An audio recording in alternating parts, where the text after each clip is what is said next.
Christmas, when I was very young, I got a packet of Lifesavers in my stocking, along with lots of other candy.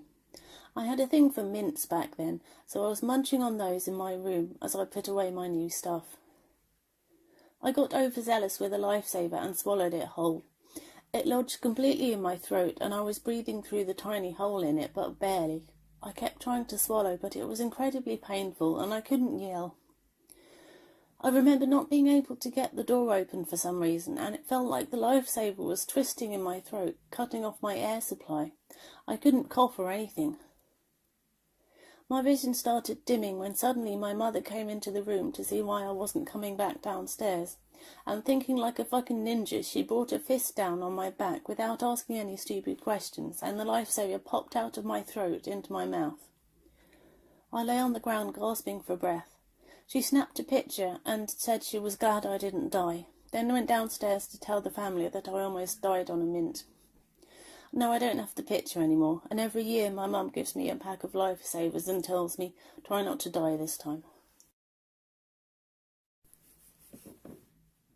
I was a sophomore in college and had the opportunity to get a ride most of the way home, about 9 hours of it, with my friend and her boyfriend. She was taking him home to meet her parents, so they were all lovey-dovey, and I was definitely the third wheel. The trip was from Utah to Washington, and my parents were going to meet us in Pendleton, Oregon, so I could go home, Portland area, and they could get up to Seattle. Easy peasy. The more treacherous parts of Idaho were scary. Those flat, straight stretches had strong winds and patches of ice. But when we hit La Grande, the pass was closed. We were stuck parked at a gas station when I realised I had an aunt and uncle who lived in La Grande. I used a cell phone to call my dad to get their number. They were already taking care of a bunch of college students stuck in town, but my uncle was the manager of Walmart and held on to the last set of chains that would fit our car. Success. Wrong. Despite repeated efforts on the part of my aunt and myself, my friend and her boyfriend decided it was best to forge onwards. I mean, we had chains, right? We'll be fine. When the pass opened, we drove up the mountain on our little sedan, owned by the guy's dad, who was on a business trip to China.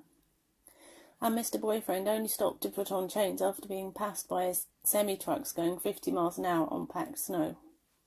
We realised later we had just driven through Dead Man's Pass. Get this, none of us knew how to put on chains. I mean, we all knew in theory, but it hadn't occurred to any of us to say it out loud until the moment arrived. We had no clue.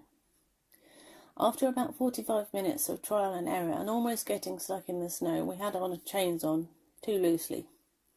Then Junior's boyfriend tried going 30 miles an hour, which ended up digging holes in the wheel wells. We made it into Pendleton around 4 a.m, and my parents had gotten a hotel room which they had checked out of and drove me back home immediately. It was a horrible trip, and I wish that had been the end of our problems. On the way back we had no weather issues at all. It was smooth sailing until we hit the Utah state line, literally. We were nearing the end of the 40-mile no stops or gas station stretch of the road, and my friend was at the wheel. As we came round a bend in the highway, she let out a little yelp, and there was this huge bang, followed by the sound of metal scraping on asphalt. Apparently a chunk of concrete about as big as a printer was just lying in the middle of the lane. Due to the dark conditions, no moon, no highway lights, and the fact it was just around the bend, it seemed to just appear out of nowhere. As we pulled up on the side of the road, we saw 8 other vehicles lined up with hazards flashing away. Mr. Boyfriend went to talk to them and found that all of them had popped a tyre trying to avoid the frigging concrete. We, however, had ripped some of the undercarriage loose and it was dragging on the ground. We tried calling the state patrol. We know there's a problem and we're sending someone out there, they said. After waiting about 40 minutes, we decided to try driving on the shoulder and dragging our ass through the gravel. It worked and got us the 3 miles into bustling Snowville. My friend's sister-in-law drove 30 minutes to pick us up from the gas station and spend the night at her house. Boyfriend made plans with the tow company and freaked out because he couldn't call his dad. China, remember? And he was so sure he'd be in trouble because of the car. When I finally got into my apartment the next day and called my mum, she said, "You are never driving home during the winter ever again. We will fly you here or you can stay at school." That was my worst Christmas travel story ever.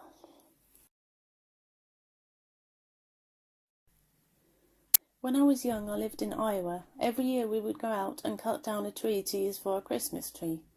Well, one year we put up our tree, and a few days later, after all these little brown specks kept appearing on the ground, my mum continuously swept them away, but they would always reappear. Then one of my mum's friends came over to our house and told her that the brown specks were baby spiders.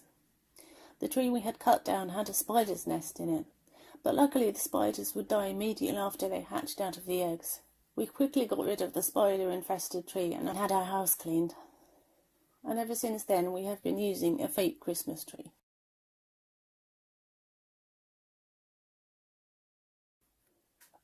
The following story is a true story about my family's Christmas vacation back in 1982. This is the article that the Associated Press had in every major newspaper around the country. I'll be home for Christmas. If I don't get out at a rest area. It's a miracle she made it home. As the old song goes, I'll be home for Christmas, if only in my dreams. Jane's attempt to make it home to Ghana for Christmas turned into a nightmare, but she is now able to laugh at this series of episodes that left her coatless, shoeless, and flying over the United States after being left by her husband Patrick at a rest area.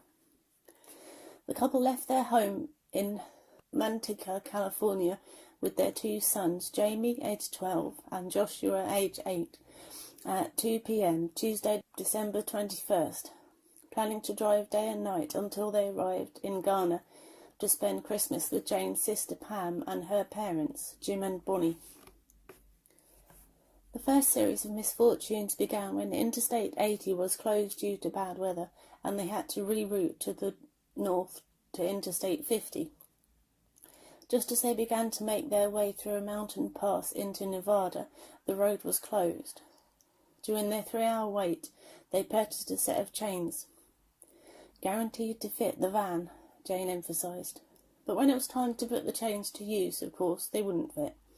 After considerable effort, a serviceman was able to link up the chains, and they were once again on their way. For a while. The van broke down in Wyoming at around noon on Wednesday. For 2 hours they waited for assistance. A highway patrolman arrived and sent out a tow truck to jump the van to get it started. The truck arrived without any jumper cables. After 3 hours, the four were on the road again. By now there was quite a bit of lost time to make up. I'd drive a stretch, would pull over, and then Pat would start driving, Jane explained. I went to the back of the van to sleep on the couch, so I'd be rested to drive later. What must have seemed like an eternity, she will not rest, ride in the van, or see Pat and the kids again. During the night, with Pat at the wheel, he pulled into a rest area near North Platte, Nebraska, for necessary reasons.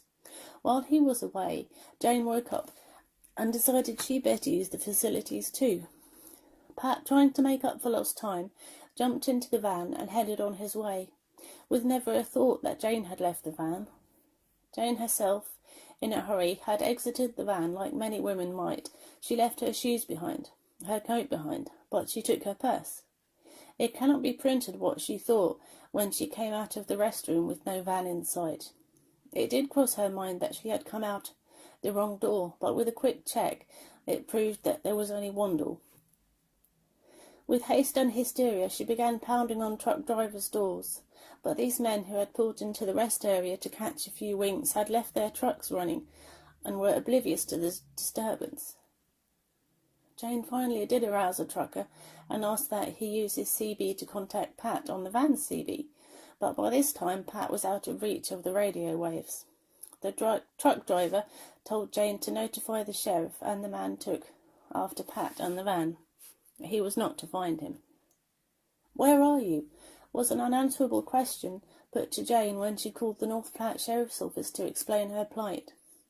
"I'd been sleeping and had no idea where Pat had stopped," Jane remarked. Using the telephone number from where she was calling from, the sheriff was able to track her down to where she had locked herself in the bathroom. "I was scared," she admitted. He pounded on the door, and Jane came out to meet her mentor for the next several hours. "They were so very nice to me," she said.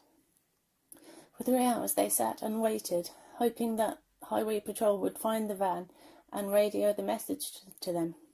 Finally, at 3 a.m., Jane checked in at the sheriff's office and called her mother in Ghana to explain her problem and hoped that Pat might contact her when or if he discovered her missing. 250 miles later, Pat and the boys did discover her missing, and then it was by sheer luck.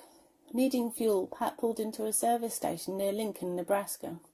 He told the boys to empty out pop cans from the back of the van, but to be very quiet so as not to wake their mother. Pat wanted to surprise Jane by entering Iowa while she slept. A surprise was certainly in store for them. As Jamie climbed into the rear of the van, he thought Mum looked awfully skinny under her blanket. Curious, he touched the blanket and made the discovery. The young boy's first thought was that she'd fallen out of the back. Pat's first thought was that she had been kidnapped. Then he remembered the rest stop. Driving into Lincoln, he notified the Highway Patrol, and soon he and Jane were able to talk with one another and make plans on how to be reunited. Instead of 6 hours in driving time for Pat to come back and get me, Jane explained, we decided I should fly out to meet him in Des Moines. And remember, I'm still stocking-footed with no coat. From this point on comes the real nightmare. Jane's first inclination that things could still go amiss came when she phoned the airport, when it opened at 5 a.m, and was put on hold until 5:10 a.m, Jane stated indignantly. Asking for the soonest flight to Des Moines, Jane was then asked, "Could you be here in 10 minutes? With a gasp, Jane put the question to the sheriff, who replied, "You'll be there." With red lights flashing and sirens blaring, the sheriff was good to his word and got her to the plane on time. With an 8:45 a.m. arrival time in Des Moines that Thursday morning, with Pat safely on his way to meet her there, Jane began to relax. She shouldn't have. In the haste of making the plane's schedules, it was not mentioned that the plane made stopovers in Lincoln and Omaha, the same cities that Pat was driving through to reach her in Des Moines. But that was still okay, Jane thought, because she'd soon be in Des Moines and things would be all right. All wrong. Fog cancelled the flight to Des Moines and the plane was held over in Omaha. The scheduling station gave Jane two options. The soonest flight to Des Moines would arrive at noon, but she could take a flight to Kansas City that would go back to Des Moines by 10 a.m. Being a logical person, Jane opted for the second flight, her reasons being that, 1, it was better than sitting in the airport, and 2, she was still without shoes and coat. So still with no shoes, she boarded the flight to Kansas City, and you guessed it, there was fog. The plane circled for 3 hours before the decision was made to take the plane to Moline, Illinois. Jane was less than thrilled. Here I am, flying all over the country without my shoes and coat. By now Jane was beginning to be quite well known by the flight personnel. The pilot came back to tell the passengers just where they were going, Jane relates. He turned to her and remarked, "But I'm not sure what to do with you." Pat and the boys, in the meantime, were patiently waiting in Des Moines for Jane to arrive. Jane contacted her sister, Pam, in Ghana to let her know of her whereabouts. Pam, in turn, called the Des Moines airport and paged Pat to relay the message of just where Jane was. Remember, she was currently in Moline. So, shoeless and coatless, Jane got off the plane in Moline. She then called the Des Moines airport herself and talked with Pat. She told him she'd feel much better at this point if he and the boys would drive on to Ghana without her. He wasn't too happy about it, but conceded to go on, Jane said. The final straw came when the airport decided to ship me to O'Hare in Chicago and then on to a flight to Mason City, Jane remarked. This is when I freaked out. It had been hours with no sleep, stocking-footed. I told them I wasn't going any further. From an experience like this, friends are made. Such a friend Jane met on the Kansas City flight. She was trying to get to Cedar Rapids, but Cedar Rapids was fogged in too. After she saw all the troubles I'd been having with the flights, she got off with me and phoned her boyfriend in Cedar Rapids, and he picked us up in Moline, Jane explained. And my dear sister and her husband picked me up in Cedar Rapids, Jane said with a sigh. She arrived safe, a little unsound, in Ghana at 10:30 p.m. Thursday, almost 20 hours after being left at a rest stop. How did it feel to be home? I was so happy, she said. My kids hugged and hugged me, and the youngest just wouldn't let go. The family make the drive home to Ghana every other year, Jane says, but never again in the winter, only in the summer, she says with a laugh. Leaving this Wednesday morning, providing the weather is favourable, Jane has no qualms that she could be left behind somewhere. Pat is driving an Iowa mould tooling truck to be delivered near their home, and Jane will be the sole driver of the van.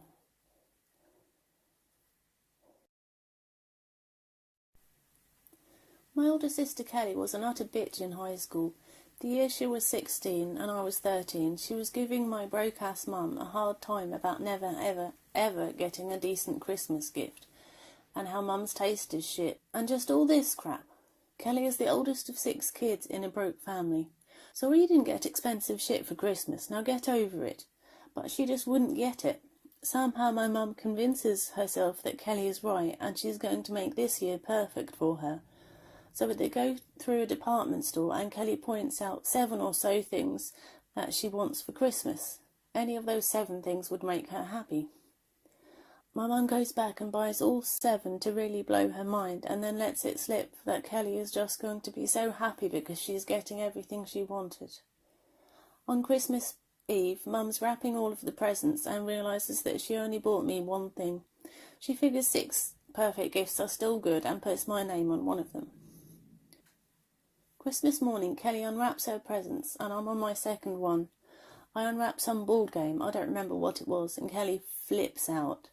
Since she'd been expecting all of the presents, to not get one, and especially be subjected to the horror of seeing someone else unwrap it, was just too much tragedy, and she throws a truly epic fit. I try to give her a stupid board game. I didn't want it, but no, the damage is done, and Kelly will never, ever recover. I think I just talked myself out of mailing her a last-minute gift this year. Another story.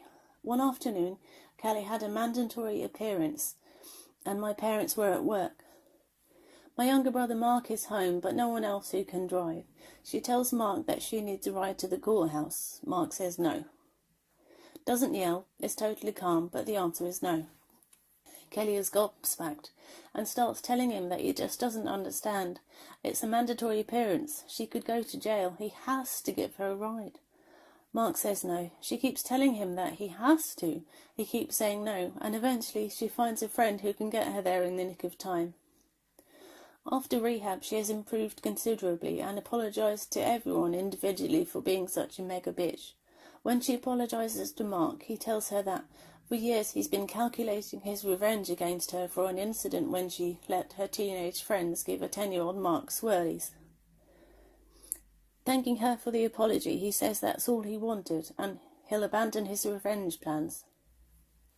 Kelly realises that the incident with the ride to the court was an opportunistic part of that, and for the first time gets the cold shiver, realising how miserable you can make yourself by being horrible to those in a close position to you.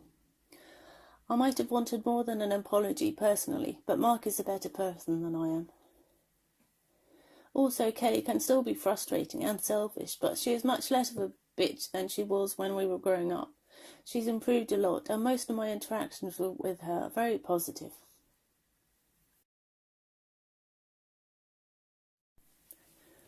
Either right after Christmas or right after Halloween a few years ago, my husband and I had the attic open for a few hours, putting decorations away. One of our cats climbed the ladder into the attic. We went to bed not knowing she was up there.